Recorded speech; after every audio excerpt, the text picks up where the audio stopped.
Story of a young surgeon from being born in an entirely poor family with neither daily food on the table and going to school barefoot.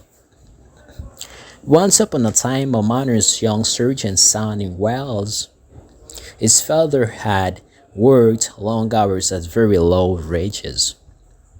As a boy, the surgeon had to go to school barefoot as his father could not afford to buy shoes for him. Fruits and meat appeared on the table twice a year, mainly at Easter and at Christmas. Buttermilk, potatoes, and tea represented the main or staple diet of this family.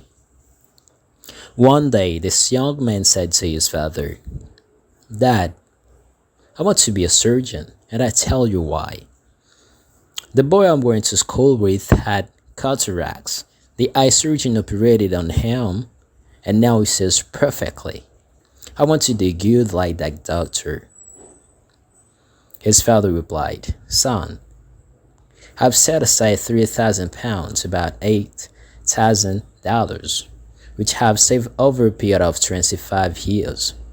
It is set aside for your education, but I would rather you not touch it until such time as you've finished your medical education. You then can use it to open up a beautiful office in Old Street, London area of specialist, with all the accoutrements of your profession.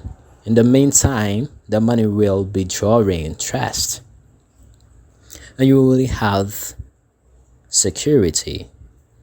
You know that anytime you really need it during your medical studies, you can always draw upon it. It is all yours, son, but I would prefer that you let it accumulate interest.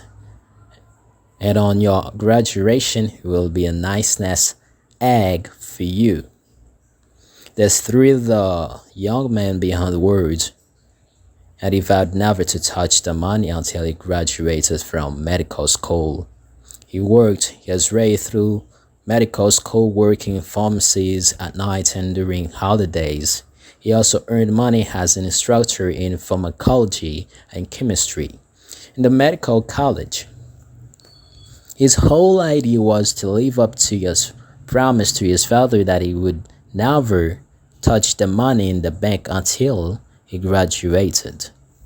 The day came when he graduated, and his father told him, "Son, I've been digging for coal all my life and I've gotten nowhere. There is not a shilling or a penny in the bank, and there never was. I wanted you to dig deeply and find the treasures in the gold mine within yourself, which is limitless, inexhaustible, and eternal." For a moment, the surgeon said, "I was flabbergasted, dumbfounded, and inarticulate. After a few minutes, I got over the consternation and the shock, and then both of us burst out laughing.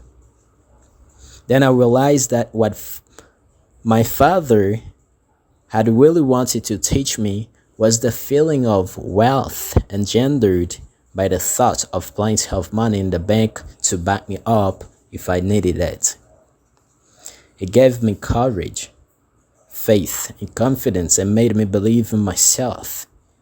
My belief that I had £3,000 in the bank had accomplished the purpose just as well as if it actually had been deposited in the bank in my name." The surgeon remarked that all that he had accomplished externally was but a symbol of his inner faith, vision, and conviction. There had been no money from the father to back up this medical student, not even a farthing. But look at the wonders he brought in his life. For every man in the world, the secret of success, accomplishment, achievement, and fulfillment of his goal in life lies in the discovery of the miraculous power of his thought and feeling. Her surgeon friend acted confidently, just as if the money was always there. So that's exactly the same of conviction of invisible things that we desire and then have conviction of being in possession of it, so as they can be manifested in our physical world. That's all for today's video. Hope you've been inspired of it. Subscribe to my channel if you're watching me on YouTube. If on Facebook or Instagram, just follow me there too. Take care. I love you all.